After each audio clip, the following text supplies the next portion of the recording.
Le harcèlement sexuel est au centre de cette séance de sensibilisation. Un phénomène qui défraie la chronique. Les centres de formation censés prôner les valeurs morales sont de plus en plus concernés. L'objectif était aussi pour nous, à travers un échange vraiment interactif, non seulement avec les étudiantes et les étudiants présents, mais également avec le corps enseignant, d'aller en détail sur le cadre légal qui entoure les relations qui devraient exister entre un étudiant et une étudiante et un corps enseignant. Et dans notre pays, pour rappel, toute relation, tout lien amoureux, toute relation amoureuse est interdite par la loi. Moi, avant, les victimes aussi ont une part de ce qui se passe. Mais quand on a parlé maintenant, j'ai vu que ce n'est pas du tout de la faute et de la victime, mais c'est généralement surtout le coupable, c'est lui qui doit se revoir. Face à l'avancée du phénomène, l'Institut de la femme s'oppose en rempart. C'est donc face à un constat qui désole,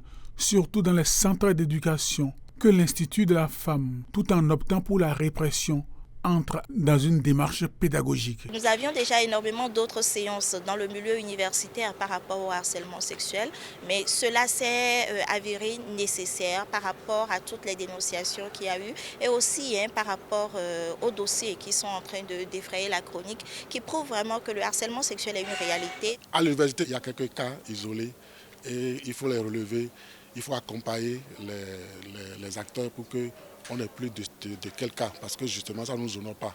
Quand on a la chance d'exercer son métier dans un tel milieu, on doit faire preuve de dignité, d'abord de noblesse. Ici au campus d'Abomey-Calavi, les étudiants de 2 facultés invités à la séance de sensibilisation ont posé de nombreuses questions, signe de leur intérêt pour le sujet.